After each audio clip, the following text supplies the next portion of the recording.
I'm usually out with big cameras shooting film most of the time, but behind the scenes I need to video what I'm doing. Now I use the Osmo Pocket 4 by DJI to record all my video footage, and that includes things like time lapse and stuff like that. So although I like to be creative with film and my cameras, I also like to try and be creative with video. So I'm always looking at products to kind of improve that. So the nice people at K&F CONCEPT have sent me a little filter kit, which is designed for the Osmo Pocket 4 and the 3 as well. It's a kit that combines 4 filters. So you've got a circular polariser, a variable ND filter, a black diffusion filter and a wide angle clip-on filter as well. So let's unbox this and have a look at what's inside. So it comes in a nice little box. Let's just get that open. And inside you've got a little plastic carry case. Now I know that those of you who have got the holder for this, or the carry case for the Osmo Pocket, you can fit a couple of these I think in the case, but I'm going to keep them in this plastic box I think for now. You get a little cleaning cloth. Let's open the box. There's also a screen protector, which is quite handy. So nice little carry case with a padded insert. So you've got a circular polariser, wide angle, diffusion filter, and the ND 2 to 32, which is gives you a range from 1 to 5 stops. Now these are very small, these filters, as you can see in my fingertips. The polariser and the ND have got a circular part to the filter where you turn it around to get the maximum effect.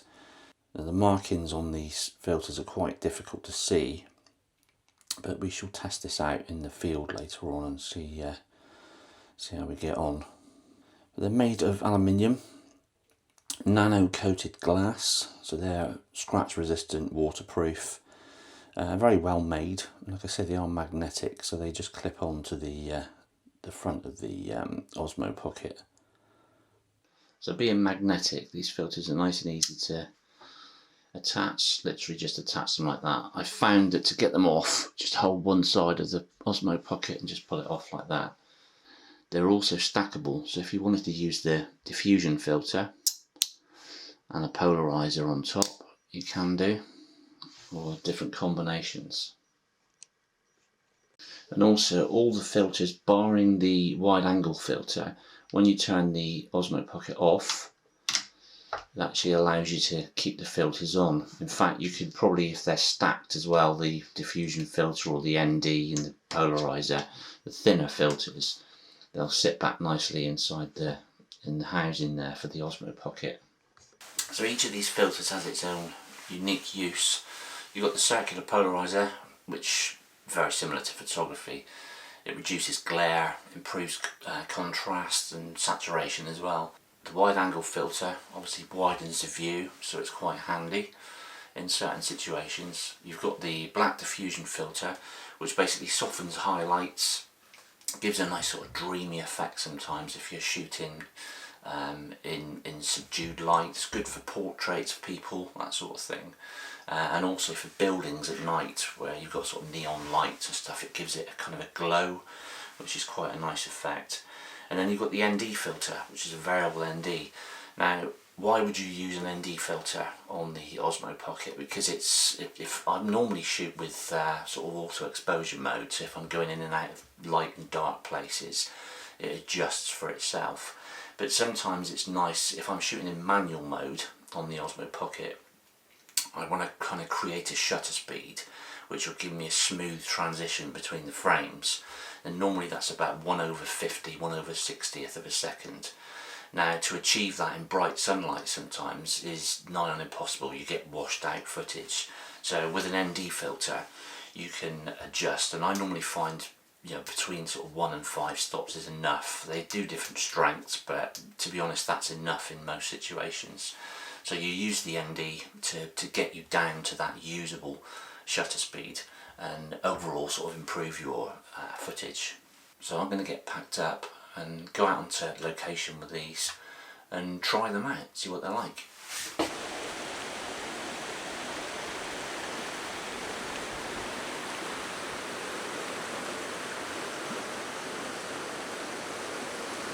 So I've come up onto Dartmoor to test these filters out. I'm in a nice little wooded area at the moment beside the River Dart.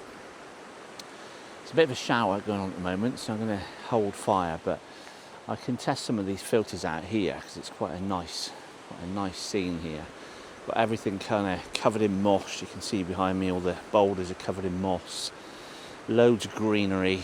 So I'm going to get some filters on and test them out. So the first filter I'm going to test out, which I'm probably going to assume is going to be the most useful filter out of the four, is the polariser. Little tiny polarising filter, as you can see there. I've got a nice little river scene behind me, so let's get this filter on and see how it performs.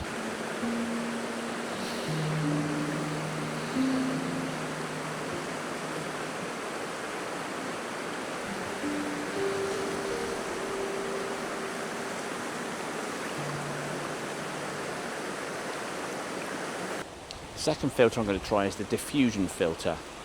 This is a filter that I don't know if I'll use that often. It's nice to have, but it's whether it'll come in handy I don't know. But I've got a scene here with some nice mossy rocks and stuff and some light coming through the canopy.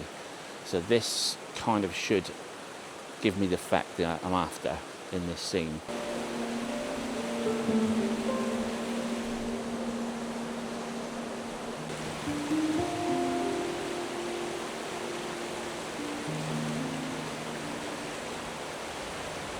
The other filter that I think might come in quite handy in this kit is the wide angle filter. So this is without it, and this is with. It gives a 112 degree view, so it gives you a bit more of your environment that you're filming in, which is quite handy when you're videoing stuff. So in this woodland, for instance, you see a lot more of the actual background. As I spin around, you can see more of the environment, so it's quite a useful filter. So I think this is going to come in quite useful.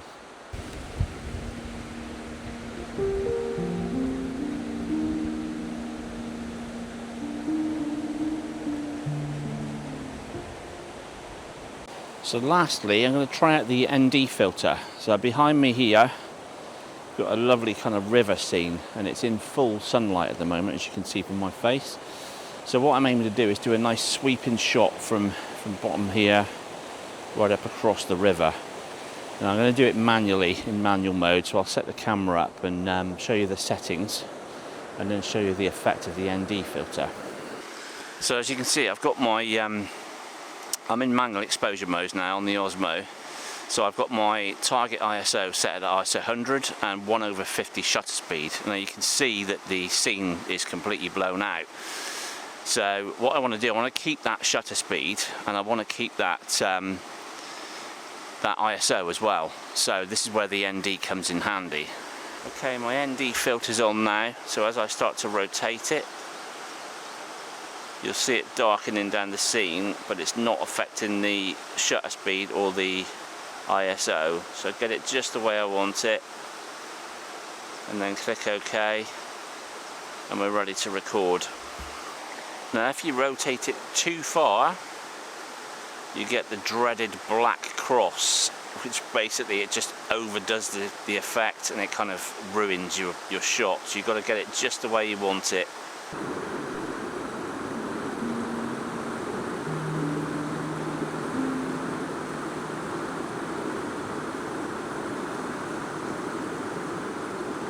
So I'll put a link for these filters in the description below, and also there's a Amazon Prime deal coming up at the moment in June, so take a look out for that. I'll put the link below for K&F's website, and also for this, to buy this filter set as well, so have a look at that. So what do I think of these filters? Let's go through some pros and cons. So let's start with the pros. They're a handy set. You know, I've got to admit the polariser, especially the polariser and the wide angle attachment, I'm going to find really useful. It's the polariser is great. It's fairly easy to use. It's only got one notch to worry about, so you just spin it around, you can see the effect, and quite easy to use.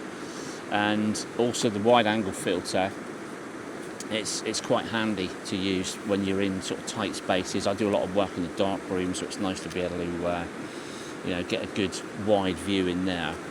So yeah, those two filters are really handy. The diffusion filter, it's something that I probably wouldn't use that often, but it's nice to have. You can do some sort of creative stuff, so it's nice to have as part of the kit. And also the ND filter, although it's quite useful, it's probably something that I wouldn't use that often, but it's good to have it in the kit. So some of the cons, the negatives, the ND filter is very fiddly. It's I've got quite big hands, and trying to sort of adjust it, and there's no definite notch on each adjustment, so you're not actually sure whether you're at 1 stops or 5 stops or 3 stops. So that could do with some kind of sort of stop mechanism inside for each stop, and they are quite fiddly to get on and off as well. The only one that I've found that's easy to use, kind of clipping it on and taking it off again, is the wide angle filter. The others are quite fiddly. Other than that, it comes in this little case, but I mean I haven't got the carry case for the Osmo Pocket 4, so it would be nice. I don't know if K&F do a hard case with like inserts inside where you could keep these filters, so it's all in one place rather than having to carry a separate box around. But overall, yeah, like I say, the polariser and the wide angle filter really useful. The others I'm not so sure, so it depends what you want to do and what sort of effects you're after. But like I say, check them out online, and like I say, please use the link if you want to buy the set. I hope you've enjoyed this one. I hope you find it useful. If you've got any questions, please let me know, and I'll hopefully answer them.